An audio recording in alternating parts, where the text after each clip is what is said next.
ونستغفره ونؤمن به ونتوكل عليه ونعوذ بالله من شرور أنفسنا ومن سيئات أعمالنا من يهده الله فلا مضل له ومن يضلله فلا هادي له ونشهد أن لا إله إلا الله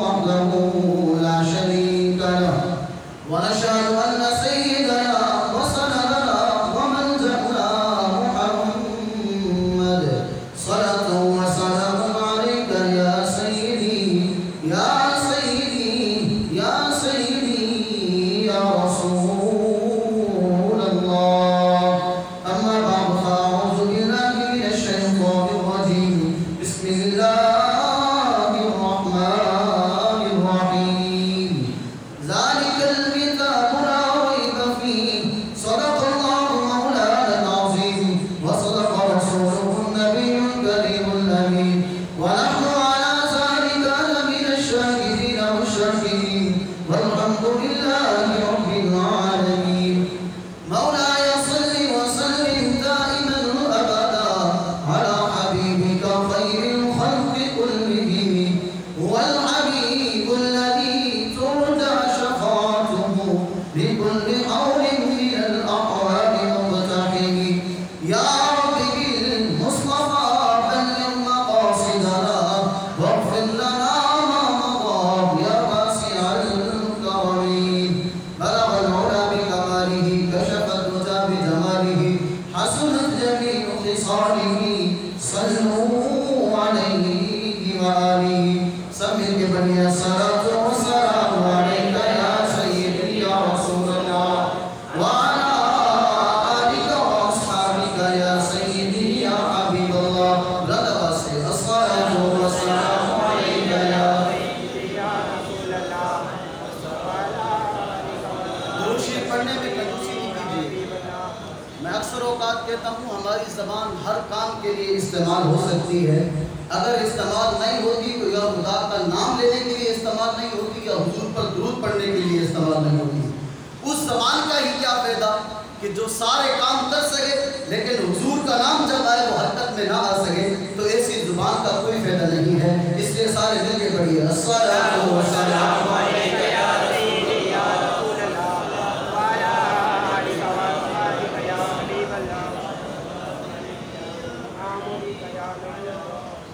حمد و ثنا کے بعد بے نہایت واجب و احترام رسول و جوان اللہ وحدہ لا شریک کا لاکھ لاکھ شکر ہے کہ اس مالک لم یزل نے ہمیں پیارے آقا نبی مکرم شفیع معظم فخر دو عالم جناب حضرت محمد مصطفیٰ صلی اللہ تعالی علیہ وآلہ وسلم کی امت میں پیدا فرمایا اور لاکھ لاکھ شکر ہے اس ذات و برکات کا کہ جس ذات و برکات نے ہمیں اشرف المخلوقات بنایا اور لاکھ لاکھ شکر ہے اس ذات و برکات کا کہ جس ذات و برکات نے ہمیں دین مصطفیٰ صلی اللہ تعالی علیہ وآلہ وسلم کے ساتھ منسلک فرمایا اور لاکھ لاکھ شکر ہے اس ذات و برکات کا کہ جس ذات و برکات نے پھر ایک مرتبہ ہمیں یہ عظیم شان رات جو کہ لیلۃ القدر کے نام سے منسوب ہے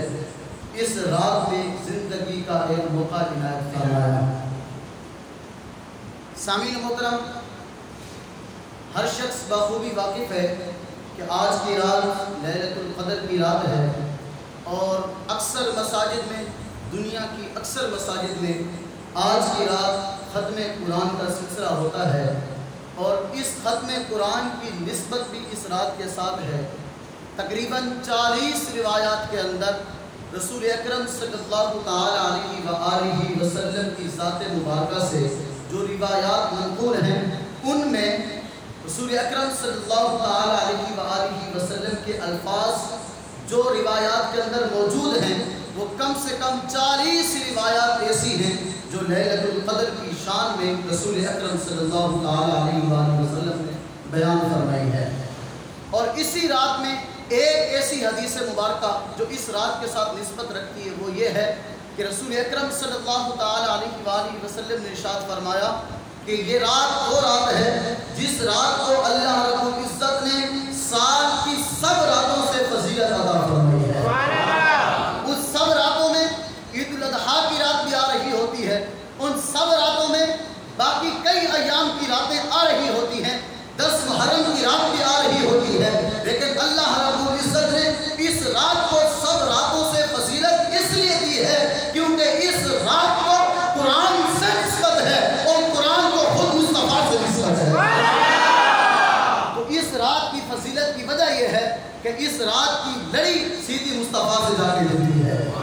اب اس میں یہ کوئی نفی نہ کہے کہ باقی راتوں کی لڑی حضور سے نہیں ملتی، اس چیز کی نفی نہیں کر رہا، بلکہ جس وجہ سے کائنات کو سجایا گیا وہ ذات مصطفیٰ کی ذات تھی، اور جس قرآن سے اس امت کو ہدایت دی گئی وہ قرآن عظیم تھا، اور وہی قرآن تھا جو مصطفیٰ کی اس دل کی تختی پر اترا تھا، آپ کی ذات مبارکہ پر اللہ رب العزت نے نازل فرمایا تھا، اور اس قرآن کو جس رات سے نسبت ہے اس رات کا نام لیلۃ القدر ہے۔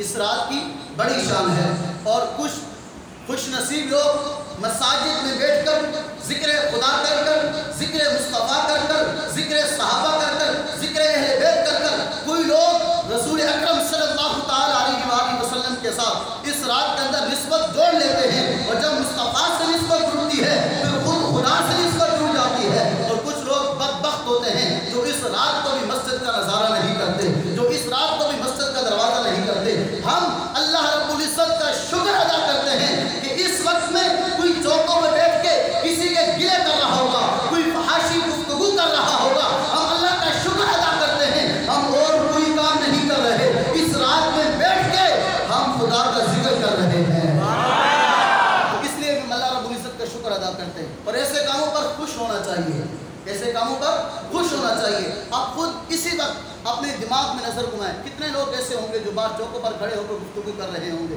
بات چیت کر رہے ہوں گے۔ میں نے پورے رمضان میں کافی لوگوں کے بارے میں سنا، یہاں تراویح ہو رہی ہوتی تھی، بعد وہ کسی نہ کسی گفتگو میں ہوتے تھے، تو ان کی اپنی قسمت، اللہ رب العزت نے ہمیں یہ قسمت عطا کی ہے جب لوگ فضول کام کر رہے ہوتے ہم خدا کا نام لے رہے ہوتے ہیں۔ اسی وجہ سے اس رات کی بڑی نسبت ہے، اور اللہ رب العزت کا شکر ہے کہ زندگی میں پھر ہمیں یہ رات عطا فرمائی ہے۔ اب آتے ہیں قرآن کی فضیلت کی طرف۔ قرآن اس رات میں نازل ہوا، کئی روایات کے مطابق قرآن اس رات میں نازل ہوا۔ قرآن مجید فرقان حمید ایسی کتاب ہے جس کتاب کی مثال اس کائنات میں موجود نہیں، اور ہر مسلمان اس کا اقرار کرتا ہے، اور صرف مسلمان نہیں بلکہ ایک ایسا وقت بھی اس امت مسلمہ پر آیا کہ جب سارے مسلمان قرآن کے اوپر یقین رکھ رہے تھے تو کچھ کافر لوگ قرآن میں شک کر رہے تھے۔ پھر ہوا یہ کہ وہی کافر لوگ حضور کے دربار میں آئے، اور جیسے ہی دربار میں آتے گئے یہاں سے قرآن پڑھا جا رہا تھا، ان کی کانوں میں قرآن جاتا گیا، وہ کفار کلمہ پڑھ کے مسلمان ہوتے گئے۔ یہ قرآن مجید فرقان حمید وہ عظیم کتاب ہے۔ اچھا، ایک عام سی بات آپ کے سامنے رکھتا ہوں۔ اللہ رب العزت نے فرمایا ذالک الکتاب لا ریب فیہ۔ جب بھی کوئی مصنف کتاب لکھتا ہے نا، اس کا اصول یہ ہے یا تو وہ شروع میں یا آخر میں یہ ایک لفظ لکھتا ہے کہ اگر کوئی شخص میری کتاب پڑھے اور اس میں کوئی غلطی دیکھے تو میری اصلاح ضرور کرے۔ ہر مصنف جو کتابوں سے تعلق رکھتے ہیں لوگ ان کو پتہ ہوگا، ہر مصنف یہ بات لکھتا ہے۔ کیا لکھتا ہے کہ اگر میری کتاب میں کوئی کمی پیشی ہو تو مجھے آگاہ ضرور کیجئے گا، میری اصلاح ضرور کیجئے گا۔ اللہ رب العزت نے کیا فرمایا؟ کیا اللہ رب العزت نے یہ فرمایا کہ میری اصلاح کیجئے گا؟ نہیں، اللہ رب العزت نے پہلی آیت کے اندر فرمایا ذالک الکتاب لا ریب فیہ۔ کوئی غلطی نکال ہی کیسے سکتا ہے؟ غلطی تو دور کی بات ہے، غلطی کا شک بھی پیدا نہیں ہو سکتا۔ غلطی تو دور کی بات ہے، غلطی کا شک بھی پیدا نہیں ہو سکتا، اور جو شک کرتا جائے گا وہ دائرہ اسلام میں نہیں رہے گا، وہ تو اسلام سے ہی نکلتا جائے گا۔ اگر مسلمان رہنا ہے تو قرآن کو ماننا پڑے گا، قرآن کے ہر ہر لفظ کو ماننا پڑے گا، قرآن کے ہر ہر آیت کو ماننا پڑے گا، قرآن کے ہر ہر رکوع کو ماننا پڑے گا، قرآن کے ہر ہر سورت کو ماننا پڑے گا، قرآن کے ہر ہر پارے کو ماننا پڑے گا، بلکہ پورے کے پورے قرآن کا اقرار بھی کرنا پڑے گا۔ اب آگے چلیے، اللہ رب العزت نے فرمایا صرف قرآن نازل نہیں فرمایا بلکہ قرآن کی بڑی شان بھی رکھی، اور قرآن پڑھنے سے لوگوں کو فائدہ بھی ملے گا۔ کیا فائدہ ملے گا؟ اللہ رب العزت نے فرمایا کہ قرآن ایسی کتاب ہے، فرمان خدا رہا ہے، زبان مصطفیٰ کی ہے، الفاظ خدا کے ہیں، زبان مصطفیٰ کی ہے، الفاظ خدا کے ہیں، زبان مصطفیٰ کی استعمال ہو رہی ہے، وہاں سے وحی نازل ہوتی ہے، یہاں سے مصطفیٰ کی زبان حرکت کرتی ہے۔ مصطفیٰ علیہ السلام فرماتے ہیں اللہ رب العزت اس قرآن کے بدلے امت کو دیتا کیا ہے؟ جب اس امت کا کوئی فرد ایک حرف کی تلاوت کرتا ہے، پورے قرآن کی بات نہیں، صرف ایک حرف کی تلاوت کرتا ہے، اللہ رب العزت 10 نیکیاں عطا فرما دیتا ہے۔ اچھا، پھر یہاں بات میں نے پچھلے جو ہے لیلۃ القدر کی رات کے اندر بھی یہ بات کی تھی، یہ 10 نیکیاں کس کو ملتی ہیں؟ کیا قرآن پر انگلی رکھ کے پڑھنے والوں کو ملتی ہیں، یا قرآن پہ دیکھے نہیں صرف زبانی قرآن پڑھے اس کو ملتی ہے؟ اچھا، قرآن پڑھنے والے کے کئی درجے ہوتے ہیں۔ ایک وہ شخص ہے جو قرآن پڑھ رہا ہے، اس کا وضو نہیں، اس کا وضو نہیں۔ ایک شخص وہ ہے جو قرآن پڑھ رہا ہے لیکن اس کا وضو ہے۔ آگے چلیں، اگلا شخص ہے قرآن پڑھ رہا ہے، وضو بھی ہے اور قرآن کو دیکھ کے پڑھ رہا ہے، قرآن کو دیکھ کے پڑھ رہا ہے، یہ مختلف درجے ہیں۔ اور اگلا شخص کون ہے؟ وضو بھی ہے، قرآن کو دیکھ کے بھی پڑھ رہا ہے، قرآن کو سمجھ کے بھی پڑھ رہا ہے، قرآن کو سمجھ کے بھی پڑھ رہا ہے، یہ مختلف درجے ہیں۔ یہ 10 نیکیاں کس شخص کو ملیں گی؟ کس درجے والے کو ملیں گی؟ وہ شخص جو قرآن کو دیکھ بھی نہیں رہا، اس کا وضو بھی نہیں ہے، بغیر وضو کے زبانی قرآن پڑھتا ہے، اللہ رب العزت اسے 10 نیکیاں عطا فرما دیتا ہے۔ اور اگر وہی شخص وضو کر کے قرآن پڑھے تو ایک حرف پہ 10 نیکیاں نہیں، اللہ رب العزت 70 نیکیاں عطا فرما دیتا ہے۔ تو یہ قرآن مجید فرقان حمید کی شان ہے۔ اب ایک حرف کس کو کہتے ہیں؟ رسول اکرم صلی اللہ تعالیٰ علیہ وسلم نے ارشاد فرمایا کوئی یہ نہ سمجھے کہ الف لام میم ایک حرف ہے، کوئی یہ نہ سمجھے، بلکہ الف الگ حرف ہے، لام الگ حرف ہے، میم الگ حرف ہے۔ اب صرف وضو انسان کا نہیں، صرف زبانی الف لام میم 3 حرف پڑے ہیں، اللہ رب العزت 30 نیکیاں عطا فرما رہا ہے۔ اور پھر آگے چلتے جائیں، کتنی آیات ہیں، کتنے رکوع ہیں، اور اللہ رب العزت ہر حرف کے بدلے جب اتنی نیکیاں عطا فرماتا جائے گا تو بتائیے جو قرآن پڑھ رہا ہے، قرآن پڑھنے کے بعد وہ دوزخ میں جائے گا یا جنت میں جائے گا؟ جب اتنی نیکیاں اللہ رب العزت نے عطا کر دی ہیں، پھر دوزخ میں جانے کا تو سوال بھی پیدا نہیں ہو سکتا، بلکہ یہاں سے مرنے کی دیر ہے، وہاں سے قرآن شفاعت کر رہا ہوگا، سیدھا جنت میں اللہ رب العزت داخل فرما دے گا۔ یہ قرآن مجید فرقان حمید وہ کتاب ہے۔ اور پھر جس نے قرآن میں شک کیا ہے اس کو بھی اللہ رب العزت نے عبرت کا نشان بنایا ہے۔ آج تک جس نے قرآن میں تحریف کرنے کی کوشش کی، کیونکہ قرآن میں تحریف نہیں ہو سکتی، قرآن میں تحریف نہیں ہو سکتی، کیونکہ قرآن ہی ایسی کتاب ہے۔ کوئی کتاب وہ ہوتی ہے جس کی حفاظت کا ذمہ کوئی محدث لے رہا ہوتا ہے، کوئی کتاب وہ ہوتی ہے جس کی حفاظت کا ذمہ کوئی مفتی لے رہا ہوتا ہے، کوئی کتاب وہ ہوتی ہے جس کی حفاظت کا ذمہ کوئی عالم لے رہا ہوتا ہے۔ یہ وہ کتاب ہے، نہ اس کی حفاظت کا ذمہ کسی مفتی کا ہے، نہ کسی محدث کا ہے، نہ کسی عالم کا ہے، بلکہ یہ وہ کتاب ہے جس کی حفاظت کا ذمہ خود خدا نے لے رکھا ہے۔ جب خدا نے خود ذمہ لے رکھا ہے پھر تحریف کون کر سکتا ہے؟ بس جو تعریف کرتا جائے گا اس کی ذات میں ہی تعریف ہوتی جائے گی۔ وہ قرآن کو بدلتا جائے گا، خدا اس کو بدلتا جائے گا۔ وہ قرآن کو غلط ثابت کرے گا، اللہ رب العزت اس کو دنیا کے لیے عبرت کا نشان بنا دے گا۔ تو جس نے قرآن کو بدلنے کی کوشش کی، اللہ رب العزت نے دنیا میں اس کو عبرت کا نشان بنایا۔ آگے چلیے، ایک ایسا واقعہ بھی ملتا ہے کہ کوئی شخص ایسا ہے جس کو قرآن پڑھنا نہیں آتا لیکن قرآن سے صرف محبت کرتا ہے، اللہ رب العزت اس کو بھی بڑا درجہ عطا فرماتا ہے۔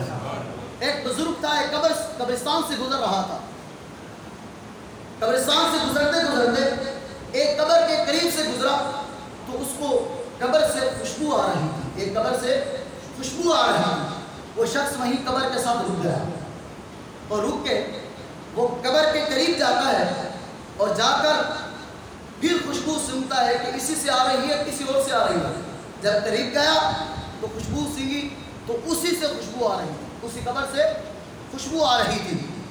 اب یہ بندہ سوچنے لگا یہ کون سا ایسا عظیم شخص ہے کہ جس کی قبر سے خوشبو آ رہی ہے.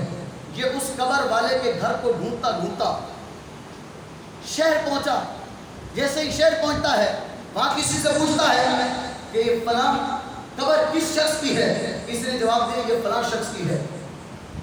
کہا وہ شخص پوچھتا ہے جو قبرستان سے آیا ہے, وہ پوچھتا ہے کہ اس کا کوئی ولی وارث زندہ ہے. اگلا شخص جواب دیتا ہے جی ہاں, ایک بڑھیا عورت ہے, وہ اس کی گھر والی ہے, وہ زندہ ہے اور وہ اپنے گھر میں ہے. یہ شخص چلتے چلتے اس بڑھیا کے پاس جاتا ہے اور جا کر اس سے پوچھتا ہے بڑھیا یہ جو بندہ فوت ہوا ہے اس کی قبر سے خوشبو آ رہی ہے, کیا وجہ ہے؟ کون سا اس کا ایسا عمل تھا جس کی وجہ سے آج بھی اس کی قبر سے خوشبو آ رہی ہے؟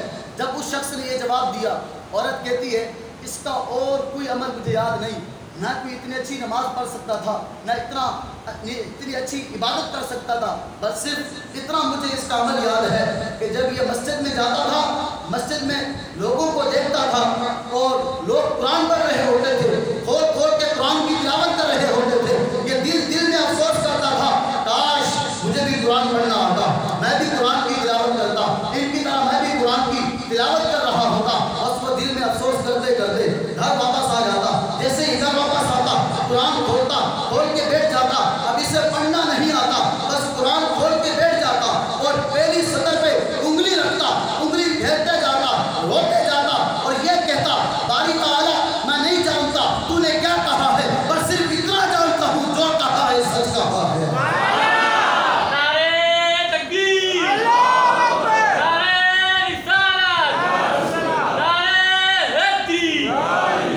کہتا باری تعالیٰ میں نہیں جانتا یہ کیا لکھا ہے, بس اتنا جانتا ہوں جو بھی لکھا ہے سچ لکھا ہے. پھر اگلی آیت پہ آ جاتا, اگلی سطر پہ آ جاتا, پھر انگلی رکھتا, پڑھتا جاتا, پڑھ تو نہیں سکتا تھا, دیکھتا جاتا اور کہتا باری تعالیٰ میں نہیں جانتا یہ کیا لکھا ہے, بس صرف اتنا جانتا ہوں جو بھی لکھا ہے سچ لکھا ہے. پھر اگلی سطر پہ آ جاتا, پھر انگلی رکھتا, انگلی آگے گھماتا جاتا اور یہ کہتا جاتا باری تعالیٰ میں نہیں جانتا کیا لکھا ہے, بس جو لکھا ہے سچ لکھا ہے. عورت کہتی ہے میں اور کچھ نہیں جانتی, بس صرف مجھے اتنا پتا ہے کہ اس کا یہی عمل تھا. جب آنے والا شخص کہتا ہے کہ مجھے پتہ چل گیا صرف اس کی قبر سے خوشبو اس لیے آ رہی ہے کیونکہ قرآن سے محبت کرتا ہے. تو قرآن سے محبت کرنے کا مقام یہ ہے, قرآن سے محبت کرنے کا مقام یہ ہے. آج کل لوگ کہتے ہیں نا کہ خدا ہماری دعا نہیں سنتا, یہ لوگ اعتراض کرتے ہیں. میں کہتا ہوں قرآن کو کھول کے دیکھو تو صحیح, قرآن کے ایک ایک حرف کو پڑھتے جاؤ گے, تم یہاں سے کلام کرتے جاؤ گے, خدا وہاں سے سنتا چلا جائے گا. پہلے قرآن پڑھ کے تو دیکھو. ایک شخص تھا نا, وہ ایک ویرانے میں چلا گیا. جیسے ہی ویرانے میں گیا تو کچھ دن گزر گئے, اس کو ایک شخص ملتا ہے, دوسرا شخص ایک ملتا ہے, اس کو کہتا ہے تو یہاں کہاں ویرانے میں آ گیا, اس جنگل میں کہاں آ گیا, آ جا وہاں دنیا والے تیرے دوست بہت سارے موجود ہیں, ان سے باتیں کرنا, یہاں تو اکیلا بیٹھا ہوا ہے. آگے شخص کہتا ہے کہ میں, کون کہتا ہے میں اکیلا ہوں, میں اس جنگل میں اکیلا نہیں ہوں, بلکہ جب مجھے کسی سے باتیں کرنے کا دل کرتا ہے میں نماز کے لیے کھڑا ہو جاتا ہوں, اور جب کسی کی باتیں سننے کا دل کرتا ہے میں قرآن کھول کے بیٹھ جاتا ہوں. تم کہتے ہو میں اکیلا ہوں, میں اکیلا نہیں ہوں, میں تو ہر وقت یا تو خدا سے باتیں کرتا رہتا ہوں یا خدا کی باتیں سنتا رہتا ہوں. تو خدا کی ذات وہ ذات ہے کہ اگر اس سے باتیں کرنی ہے تو نماز میں آ جاؤ, اس کی باتیں سننی ہے تو قرآن کھول کے بیٹھ جاؤ. یہ قرآن ایسی چیز ہے کہ خدا کی باتیں سننی ہے تو آ جائے, قرآن کھول کے بیٹھ جائے. اور ایک اور حدیث مبارکہ میں آتا ہے, رسول اکرم صلی اللہ تعالیٰ علیہ وآلہ وسلم نے ارشاد فرمایا قرآن اللہ رب العزت کی وہ لٹکتی ہوئی رسی ہے جس کا ایک سرا تمہارے ہاتھ میں ہے, دوسرا سرا تمہارے خدا کے ہاتھ میں ہے. جب ہمارے پاس ایسی رسی ہے اس کو کیوں نہ پکڑے. آج کل ماحول کیا بن گیا ہے, آج کل ماحول یہ بنا ہے کہ قرآن گھر میں رکھا ہے لیکن صرف اور صرف الماری میں محفوظ ہے, کبھی کھول کے دیکھنے کی ہم نے کوشش نہیں کی. بھائیو یاد رکھنا کوئی ایسا دن بھی آئے گا کہ جب قیامت کا دن ہوگا کوئی لوگ قرآن سے شفاعت کروا رہے ہوں گے اور کچھ لوگ ایسے ہوں گے قرآن کہے گا باری تعالیٰ میں ان کے گھر میں بھی موجود تھا، میں ان کے پاس بھی موجود تھا، لیکن انہوں نے کبھی کھول کے میری تلاوت نہیں کی۔ یاد رکھو جب اگر قرآن کی شفاعت سے لوگ جنت جا سکتے ہیں تو قرآن کی شکایت سے بھی سوچو کیا انجام ہوگا۔ اس لیے قرآن الماری میں رکھنے کی چیز نہیں ہے، قرآن تلاوت کرنے کی چیز ہے۔ آج کل قرآن کی تعلیم کو تو بس سے کچھ ڈالا جاتا ہے، انگریزی کو تعلیم کو سامنے لایا جاتا ہے۔ یاد رہے یہ ساری تعلیمیں فانی ہیں، اگر کوئی باقی تعلیم ہے تو وہ قرآن کی تعلیم ہے، اور قرآن ایسی عظیم کتاب ہے جس کے ساتھ محبت رکھنے والا اس دنیا میں بھی کامیاب ہوتا ہے، قبر میں بھی کامیاب ہوتا ہے، اور کل قیامت کے دن بھی کامیاب ہوگا۔ کل قیامت کے دن کیسے کامیاب ہوگا؟ پہلے یہ مثال سن لیں کہ دنیا میں انسان کیسے کامیاب ہوتا ہے۔ دیکھو ایک شخص ایسا ہوتا ہے تو جو دن بھر دکان پہ کام کرتا ہے، نہ اس کا ہاتھ صاف، نہ اس کا کپڑا صاف، نہ اس کا کھانا پینا صاف، اور ایک شخص وہ ہے اس نے قرآن پڑھا ہوا ہے، پورا دن قرآن کی تلاوت کرتا ہے، دین کی تعلیم دیتا ہے، مصلی میں کھڑے ہو کے لوگوں کو نماز پڑھاتا ہے۔ بتاؤ اس مستری کی زندگی یا اس کاروبار کرنے والے کی زندگی بہتر ہے یا اس قرآن پڑھنے والے کی زندگی بہتر ہے؟ یاد رکھیں یہی وہ انعام ہے جو قرآن کی طرف سے ملتے ہیں، اور دنیا میں یہی انعام ہوتا ہے کہ آج قرآن پڑھنے والے کے لوگ ہاتھ بھی چومتے ہیں، قرآن پڑھنے والوں سے لوگ محبت بھی کرتے ہیں۔ وجہ کیا ہے؟ ان کے کچھ چہرے اچھے نہیں ہوتے، بس صرف اتنی وجہ ہوتی ہے ان کے دل میں خدا کا قرآن ہوتا ہے اور لوگ محبت کرنے کے لیے ڈھونڈ پڑتے ہیں۔ یہ قرآن مجید فرقان حمید کی ہی نعمت ہے، اور کل قیامت کے دن قرآن کس طرح کام آئے گا؟ حدیث مبارکہ ہے، رسول اکرم صلی اللہ تعالیٰ علیہ وآلہ وسلم ارشاد فرمایا، رسول اکرم صلی اللہ علیہ وسلم نے ارشاد فرمایا قیامت والے دن اللہ رب العزت ارشاد فرمائے گا کہ قرآن مجید فرقان حمید کی تلاوت کرنے والوں کو سامنے کھڑا کرو، قرآن مجید فرقان حمید کی تلاوت کرنے والوں کو سامنے کھڑا کرو۔ جب قرآن مجید فرقان حمید کی تلاوت کرنے والوں کو سامنے کھڑا کیا جائے گا، اللہ رب العزت اس شخص سے پوچھے گا جو قرآن مجید فرقان حمید کی تلاوت کرتا تھا۔ اللہ رب العزت اس شخص سے پوچھے گا جو قرآن مجید فرقان حمید کی تلاوت کرتا تھا۔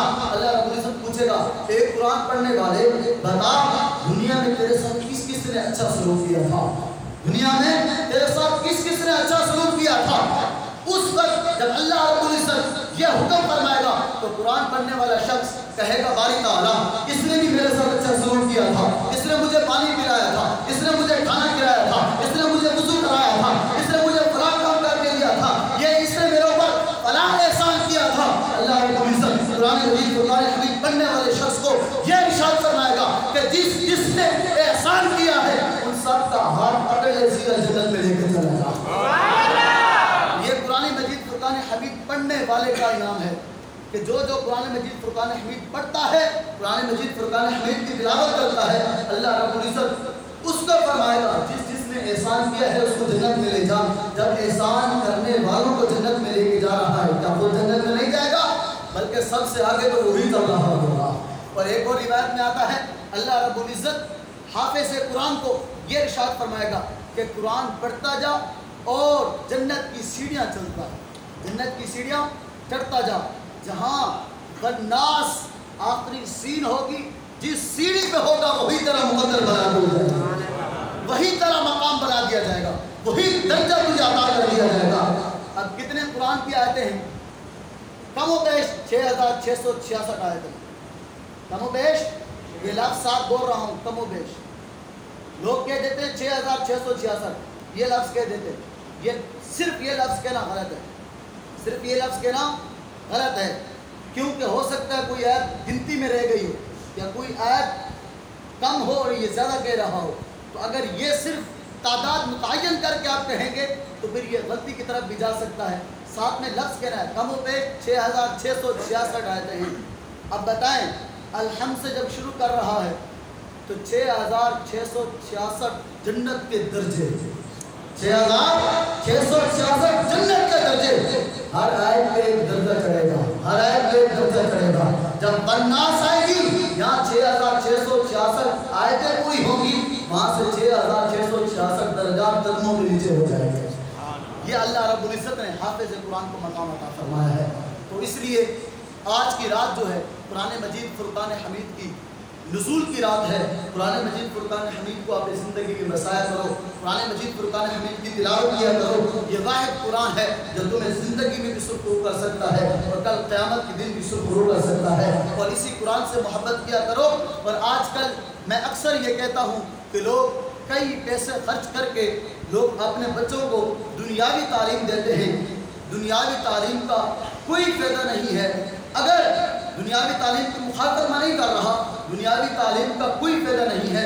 اگر باپ بیٹے کی وجہ سے سرخرو ہونا چاہتا ہے تو بیٹے کو دین کی تعلیم دو، بیٹے کو قرآن کی تعلیم دو، کیونکہ یہ قرآن کی تعلیم وہ ہے جس کی وجہ سے اللہ رب العزت قیامت والے دن قرآن پڑھانے والے، یعنی جس شخص نے اپنے بچے کو قرآن پڑھایا ہوگا اس بچے کے والد کو اللہ رب العزت سر پہ ایک تاج پہنائے گا، سر پہ تاج پہنائے گا، اور اس کی روشنی اتنی ہوگی کہ سورج کی روشنی بھی اس روشنی کے سامنے مان پڑ جائے گی، اتنی روشنی ہوگی۔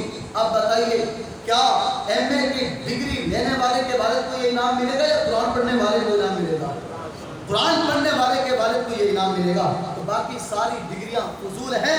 اگر کوئی ڈگری ہے تو وہ قرآن کی ڈگری ہے، دینی تعلیم کی ڈگری ہے، اسی ڈگری کو حاصل کرنا ہے۔ تو میں اکثر اوقات یہ مثال دیا کرتا ہوں کہ اگر آپ ایک شخص پر اپنے بچے پر لاکھوں خرچ کر دیتے ہیں، دنیاوی تعلیم اسے دے دیتے ہیں، کئی ڈگریاں اسے دے دیتے ہیں، اگر یہ دنیاوی تعلیم لینے والا، کئی ڈگریاں لینے والا والد کے فوت ہونے کے بعد اس کی قبر پر آ بھی گیا تو کیا کرے گا؟ کیا ڈگریاں دکھائے گا؟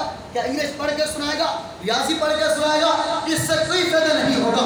اگر ایک بچے پر آپ نے کچھ بھی خرچ نہیں کیا، صرف 500 خرچ کر کے آپ نے اس کو صرف سورۃ الفاتحہ، سورۃ اخلاص پڑھا دی ہے، اگر یہ بچہ آپ کی قبر پر نہ پہنچ سکا، گھر پہ بیٹھے سورۃ اخلاص پڑھ کے تمہاری قبر کو جنت کا باغ بنا دیا۔ تو اس لیے قرآن کی تعلیم بہتر ہے، دنیاوی تعلیم سے قرآن کی تعلیم بہتر ہے۔ اللہ رب العزت ہم سب کو ان باتوں پر عمل کرنے کی توفیق عطا فرمائے اور ہم سب کو دین کے ساتھ مخلص ہونے کی توفیق عطا فرمائے۔ وما علینا الا البلاغ المبین۔